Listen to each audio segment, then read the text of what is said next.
What's up everyone, Fritz here again with another episode of Sneakerhead Ambition, and today I'm going to be covering a topic that I get asked about a lot, and that is how much money do I need to start botting? First off, I just want to say that like in life, this is very difficult to give specific advice to people because obviously all of us are in different situations, we have different capital, we have different knowledge bases, we have different cash flow, risk profiles, etc.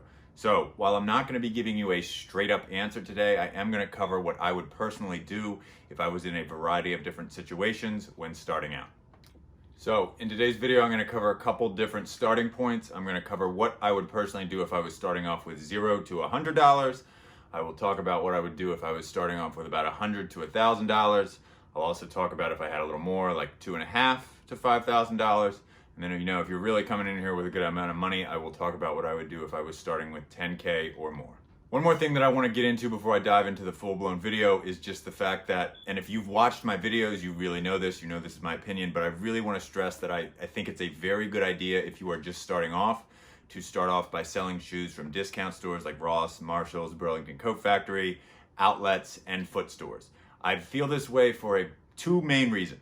First is the fact that this is going to allow you to kind of see if this is something that you actually enjoy doing, right? It can become a little monotonous going to all these stores over and over again. I personally don't mind. I find it exciting, but you can kind of test it out without making a large upfront financial investment.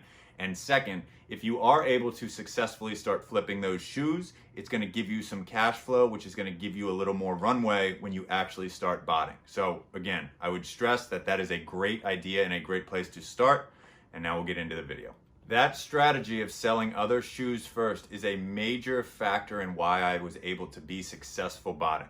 That gave me not a 2-month runway, but honestly, I had a year or so if I really needed it, right? So again, I had built a successful reselling business prior to this, and I viewed botting as like putting money into R&D, like any large company does, so that I could add that on to my business model. It was not my ride or die, and I didn't, like I said, have 2 months where I ran out of money. So again, that can give you a large buffer when you are learning this skill that is extremely difficult. A lot of the advice and talking points in today's video are not going to be necessarily bot specific. They're going to be more focused on how to set up your business and life situation so that failure is not probable, but is more of it's a possibility, right? You want to set yourself up so that you have the greatest chance of success, not just winging it. So first category, we're going to go over what I would do if I had about $100 or no dollars. In this situation, right, I would argue that you need to go looking around your house and start selling anything that you can find that is doing sales online. Again, I say this because at this point you don't really have enough money to be flipping pairs because you don't really have enough money to be buying pairs.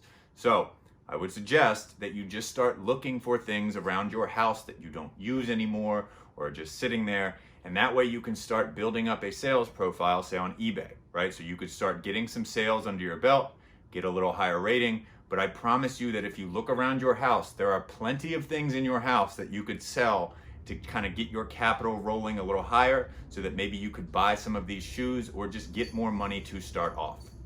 If you are in this situation, this is kind of where I was when I started off. I started going to estate sales and yard sales and just finding anything there that I could sell. Now, I know that this is not sneaker related, but like I said, if you are in this spot and you don't have any money to start, you can't really turn your nose up at any of these options, right? You need to figure out a way to get some capital so that you can put more into your business. Estate sales and yard sales are outstanding places to do this because of the fact that you can get things for a couple dollars. You don't need hundreds of dollars. And usually the margin on those purchases and sales is very high. So that can give you that startup capital that you're gonna need.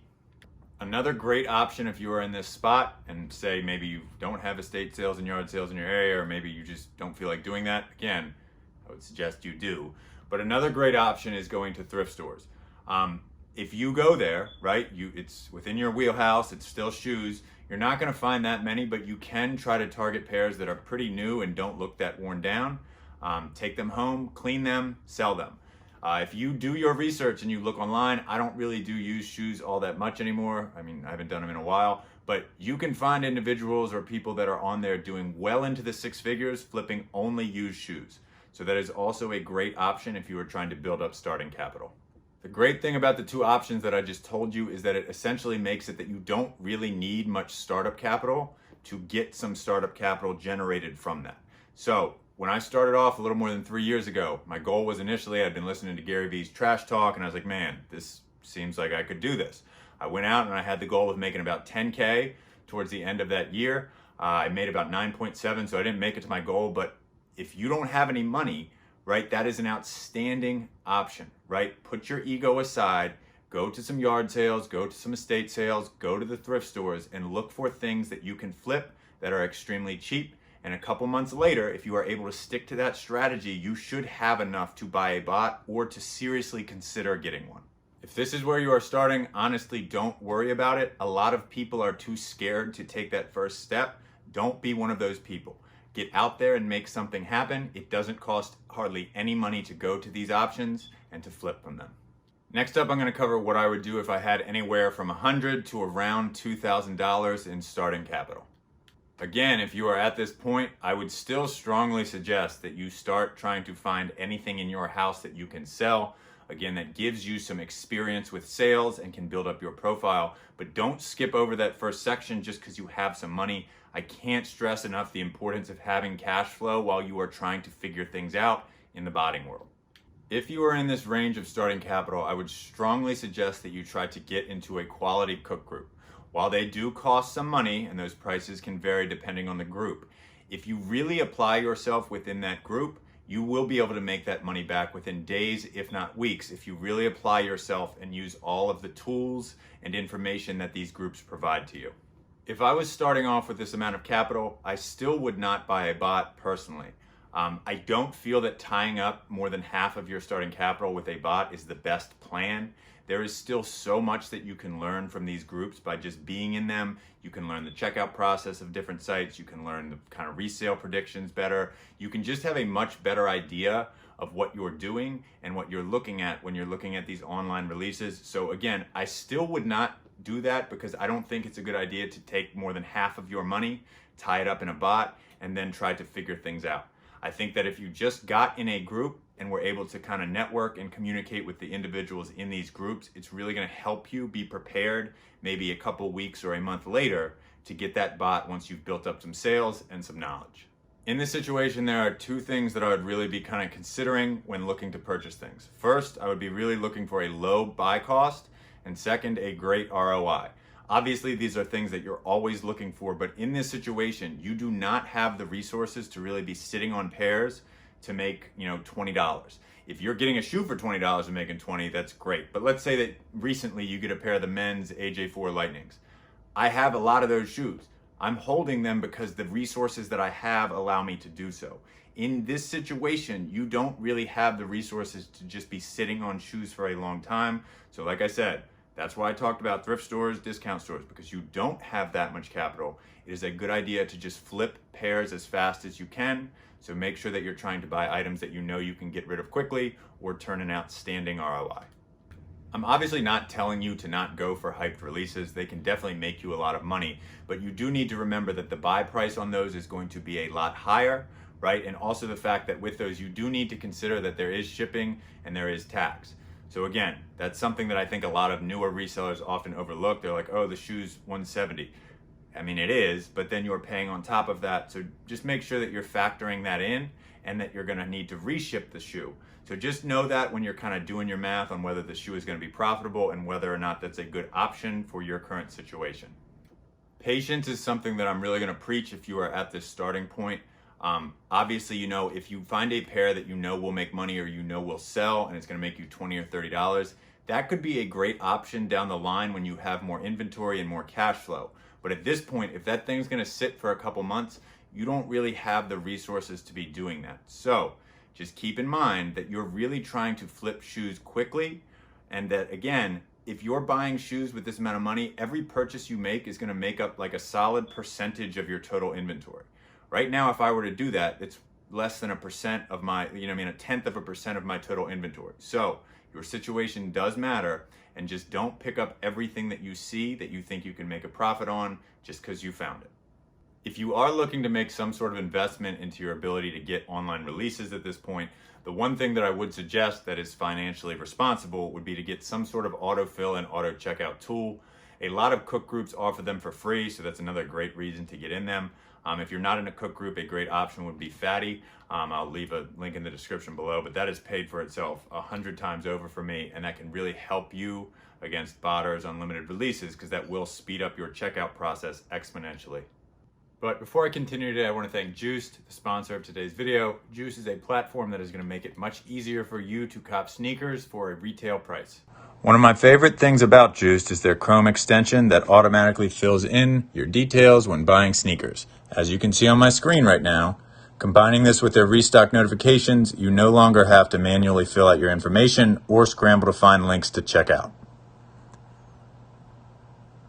Thanks to Juiced and all that they offer, I've been able to hit a lot of pairs recently, and those pairs have allowed me to flip them to make hundreds of dollars in profit very easily. Another part of what makes Juiced so special and helpful is their one-on-one customer support. So even if you aren't tech savvy, like I certainly wasn't when I started out, they will help you answer your questions and get you set up and ready to roll. I'd highly recommend checking out Juiced if you are interested in securing pairs for a retail price on a regular basis. And for a limited time, the first 10 people to use the sign-up code SneakerheadAmbition1 when signing up are going to get 25% off of their first month. You can sign up right now by going to sneakerheadambition.juicedio.com, or you can just go ahead and click the link in the description below. Thanks again to Juiced for sponsoring today's episode. Now let's get back to the video. Now I'm going to talk about what I would personally do if I was starting off with $3,000, $4,000, $5,000, anywhere in that general range. This video is being filmed at the beginning of October 2021, and that bit of information is very relevant if you're going to apply any of the advice that I'm about to give. So, bot prices right now are about as low as I have ever seen them, and to be quite honest, this is the first time that I've felt that they are like near appropriate for what the bots do. So, just keep that in mind. If you're watching this video months from now, this could have changed, but if you are in this starting situation, this is a great time to jump in because the bot prices are very, very reasonable. Right? So just whenever you're watching this video, please take note of when it was made because that's very relevant to the decisions that you're going to make. Even if you are fortunate enough to have the amount of starting capital in this category, I still want to articulate the fact that it can still be very risky to buy a bot, right? Bots are not just things that function. They do have devs or teams of devs that are working for them. I know this is relatively obvious, but if the Kansas City Chiefs traded Patrick Mahomes, the Kansas City Chiefs would perform very differently. So, with that being said, I would still argue at this point to go into a cook group, get an auto checkout tool, sell shoes from around your house, and build up some sales, build up some confidence, and then get a bot. If you do this in this manner and in this order, it's going to allow you to skip some of the mistakes that you'll inevitably make if you just buy a bot and start winging it. So, I would still say build up appropriately and then get a bot. But if you are dead set on getting a bot, I'll get into which ones I think are good options in this price range. So if you are going to buy a bot at this point, I would try to focus on a bot that is somewhere around 1 to 2K, therefore not tying up all of your capital and still giving you resources to actually deploy on pairs of shoes. So the bots that I would consider at this point would be Soul AIO, Velux, Toru, or Mech AIO. For the most part, those bots are going to cover a couple sites and will give you a good starting bot to build off of.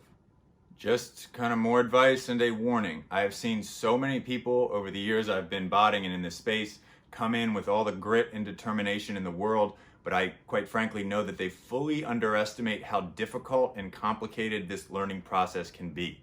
It can be extremely frustrating to have spent thousands of dollars on bots and resources, spend 6-7 hours setting up for the first time and hit absolutely nothing.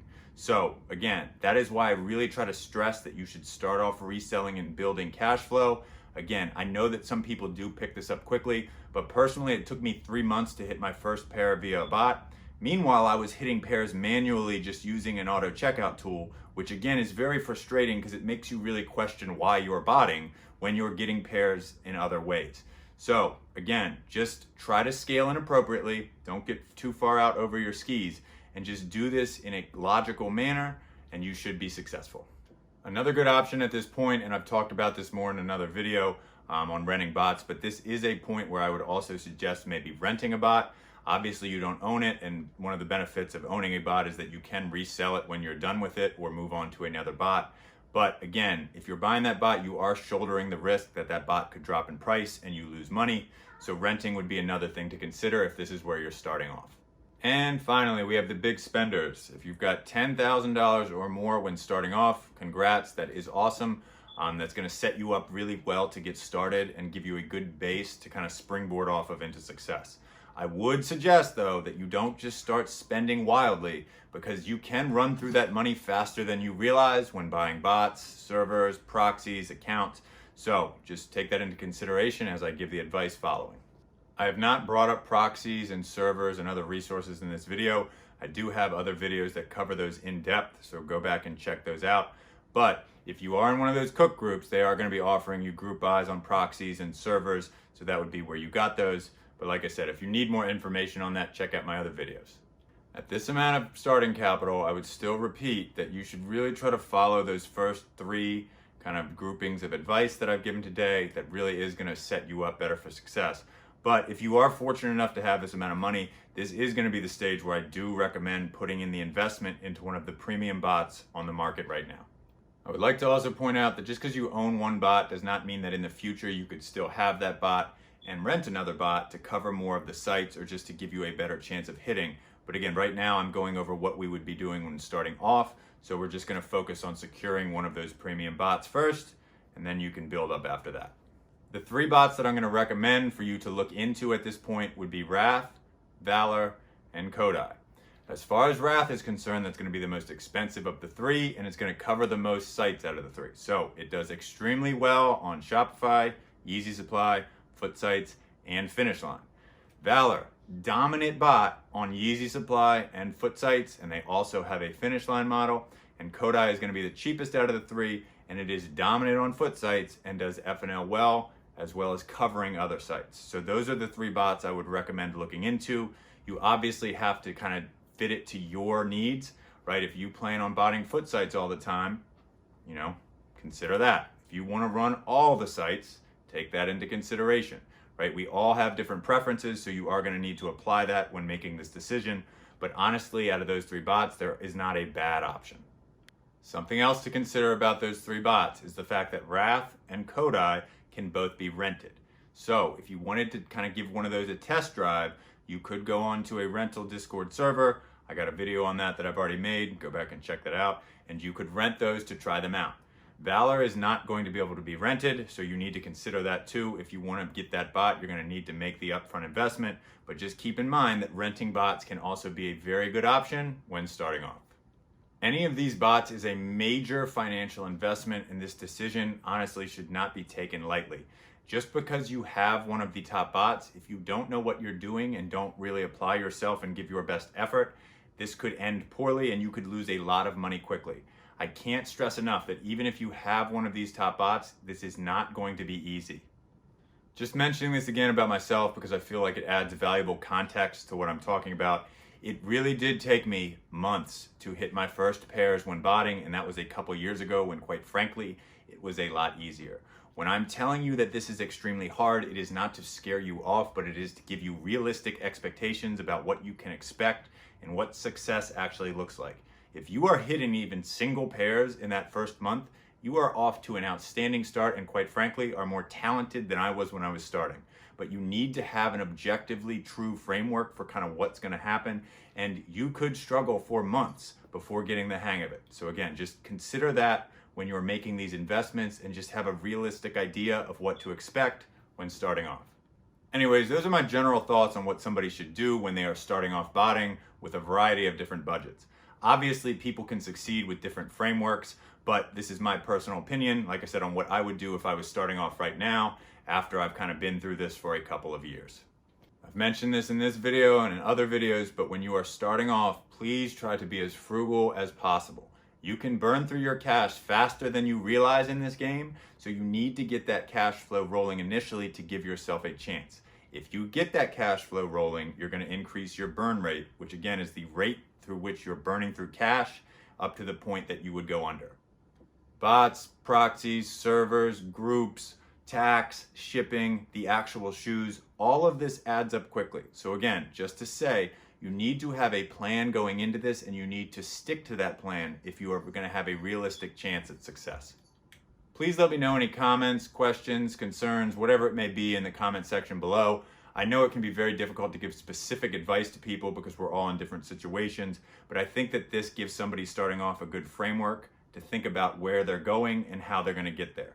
So, as always, I try to answer all of those comments and questions, so feel free to leave them below.